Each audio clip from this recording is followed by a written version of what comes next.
ಏನು ಖುಷಿಯಿಂದ ಕುಲಕಣ ನೀವು ಕಾಲವನ್ನು ಕಳೆಯಂತೆ ಕಾಣುತ್ತದೆ. ಯಾಕೆ ನಮ್ಮ ಫ್ಯಾಕ್ಟರಿಗೆ ಯಾವುದಾದರೂ ಆಫರ್ ಬಂದಿದ್ದೇನು? ಹೌದು ಪೃಥ್ವಿರಾಜ್, ನಮಗೆ ಬಹುದೊಡ್ಡ ಆಫರ್ ಬಂದಿದೆ. ಇಷ್ಟು ದಿವಸ ನಮಗೆ ಬೇಕಾಗಿರ್ಬೋದು ಆ ಅರ್ಜುನ 3 ಎಕರೆ ಜಮೀನು ಮಾತ್ರ. ಇನ್ನು ಮುಂದೆ ನಮ್ಮ ಕೈ ಸೇರುವ ಸಮಯ ಹತ್ತಿರ ಬಂದಂತಾಯಿತು. ಹಾಗಾದರೆ ದುಡ್ಡಿನ ಆಸೆಗೆ ದಟ್ಟನಾಗಿ ಮಾಡಿಬಿಟ್ಟನು ಆ ಮುಟ್ಟಾಳ. ಏನವ್ರ ಎಂತ ಮಾತಾಡಿದ್ರಿ? ದುಡ್ಡು ಮಾರೋ ದಡ್ಡನಲ್ಲೋ ಯಪ್ಪ ಅವನ ದೌಡ ಅಲ್ಲು ಮುಚ್ಚಿಕ್ಕಿಲಾಡದನ. ಅವನು ಕೊಟ್ಟೋದು ಶಾಕು ಇನ್ನೂ ಮರ್ತಲೋ ಯಪ್ಪ. ನಾನು ನಮ್ಮ ಸಾವುಕಾರ ಇವಾಗ ಏನು ಇದ್ರು ನಮ್ಮ ಶೀಲಮ್ಮ ಅರ್ಜುನರ್ ತಮ್ಮ ಪ್ರೀತಿ ಮಾಡಿ ಮೆದುವು ಮಾಡ್ಕೊಳ್ತಾ ಇದ್ದಾರೆ. ಕುಲಕರ್ಣಿ ಎಂಟದಯ ಬಂಟನೆಂದು ಅಮ್ಮನಿಂದ ಸಾಹುಕಾರ ನೆಂಟಸನಕ್ಕೆ ಬೆಳೆಸಿದನೆಂದು ಜಂಬು ಕುಚ್ಚಿಕೊಂಡು ಆ ಬಂಡ ಅಜ್ಜನಿಗೆ ದಂಡವಾಗಿ ಬೆಂಡೆತ್ತಿ ಅವನ ಆಸ್ತಿ ವಶಪಡಿಸಿಕೊಳ್ಳಬೇಕು ಅಂದಾಗ ಶ್ರೀಮಂತರ ಸವಸಕ್ಕೆ ಇನ್ನೊಂದು ಸಾರಿ ಬರಬೇಕಾದರೆ ಭಯ ಭಯ ಪಡಲೇಬೇಕು. ಅವಾಗಲೇ ನಮ್ಮ ದರ್ಪಕ್ಕೆ ಬೆಲೆ ಸಿಕ್ಕಂತಾಗುತ್ತದೆ. ಹೌದು ಪೃಥ್ವಿರಾಜ್, ಸತ್ತ ಎಲೆಗೆ ತೊಂಡ ಬೆಚ್ಚಿ ಬಿಡದೆ ಬೆಚ್ಚಿ ಬೀಳುವ ಮಾತನಾಡಿ ನನ್ನನ್ನು ರಚ್ಚಿಗೆ ಬಿಸಿದ ಕಪ್ಪೆ ಕಾರು ಸ್ಥಾನದಲ್ಲಿ ಕಂಬೆಯೊಳಗೆ ಸಿಕ್ಕ ಮಂಗನಂತಾಯಿತು ಆ ಅರ್ಜುನನ ಬದುಕು.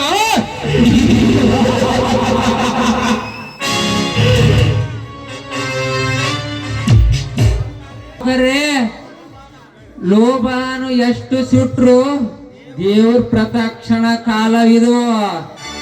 ಅಂತದ್ರಲ್ಲಿ ಸತ್ಯ ಧರ್ಮ ನೋಡಿ ಬದುಕಲಿಕ್ಕಾಗ್ತದೇನ್ರಿ?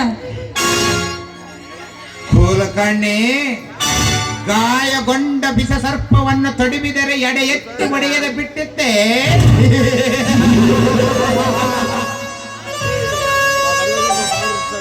ಅಂದಾಗ ಸಾವನ್ನು ಸೃಷ್ಟಿಸುವ ಸೃಷ್ಟಿಕರ್ತಲೆ ಇಲ್ಲಿರುವಾಗ ಯಾವ ಯಾವ ಸಮದಲ್ಲಿ ಯಾರನ್ನು ಅಂತ್ಯ ಆಡಬೇಕೆಂದು ಆಟಕ್ಕೆ ಬಿದ್ದರೆ ಈ ಪೃಥ್ವಿರಾಜಗೆ ಚೆನ್ನಾಗಿ ಗೊತ್ತು. ಮುಚ್ಚು ಮಳೆ ಹೊಡೆದಕ್ಕ ಬಿಚ್ಚಿನ ಬೀಜ ಕೊಚ್ಕೊಂಡು ಹೋಗಂಗಾಗೈತ. ಅಂದಾಗ ಸಿಟ್ಟಿಗತ್ತು ಬೈಲಕ್ ಹೋದ್ರ ಇತ್ಲಾಕ ಮೋಡಾಕ ಬಯಕಾಗಲ್ಲ, ಬೀಜ ಬಿತ್ತಿರೋದಾಗ ಬಯಕಾಗಲ್ಲ. ಹಂಗಾಗೈತ್ರಿ ನಮ್ಮ ಪರಿಸ್ಥಿತಿ. ಏನೇ ಅರ್ಜುನ, ಒಣಗಿದ ಕಾಡಿಗೆ ಬೆಂಕಿ ಹಚ್ಚಿ ಜಲಕಾಸಗಳ ಕಚ್ಚಿದೆಯಲ್ಲ, ಆ ಬೆಂಕಿಯಿಂದ ನಿನ್ನ ಮನೆಯಲ್ಲಿ ಕಾಡ್ಗಿಚ್ಚಿ ಸೃಷ್ಟಿಸಿ ನರಕ ಯಾತನೆ ಕೊಡದೆ ಹೋದರೆ ಇವನು ಸೇಡು ತೀರಿಸಿಕೊಳ್ಳ ಛಲಗಾರ ಚಕ್ರಪತಿನೇ ಅಲ್ಲ.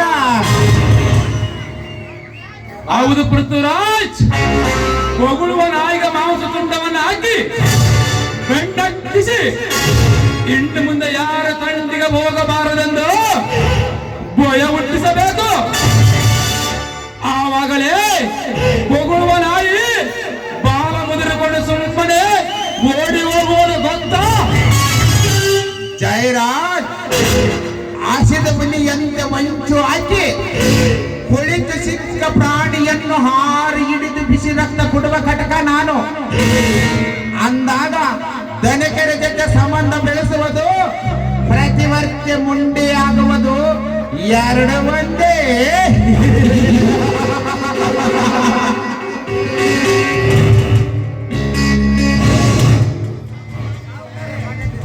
ಸಾವುಕಾರಿ ಆನೆವನ್ನು ಕಟ್ಟ ಸಾಗಬಹುದು, ಆದ್ರೆ ಹೆಣ್ಣನ್ನ ಕಟ್ಟ ಸಾಕ್ಲ ಸಾಧ್ಯ ಇಲ್ಲ. ಅಂದಾಗ ನಮ್ಮ ಮನೆ ವಿಚಾರ ಮತ್ತೊಬ್ಬಳು ಆಡ್ಕೊಳಕ ಮುಂಚೆ ನಾಳೆ ಮದುವೆ ಮಾಡಿದ್ರಾಯ್ತು. ನಡ್ರಿ ಹೋಗೋಣ.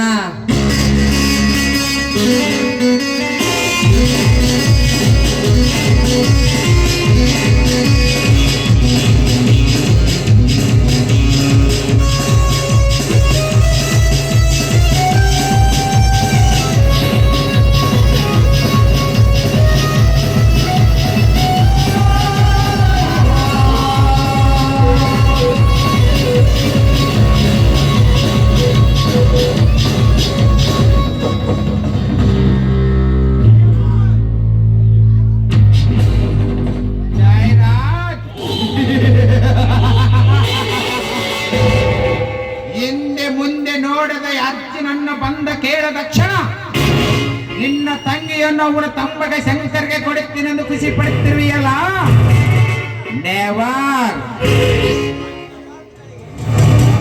ಬಣ್ಣದ ಮಾತುಗಳಿಂದ ನಿನ್ನ ತಂಗಿಯನ್ನು ನನಗೆ ಕೊಡುತ್ತೇನೆಂದು ಸುಳ್ಳು ಹೇಳಿ ಆರದ ಕಾಯವಾಗಿ ಬೆರೆದಿ ಎಳೆದಿ ಬಿಟ್ಟಿಯಲ್ಲ, ಈ ನಿನ್ನ ತಂತ್ರಕ್ಕೆ ಪ್ರತಿತಂತ್ರ ಉಡಿಸುವ ತಂತ್ರಗಾರು ನಾನು ಎಂದು ಮರೆಯಬೇಡ.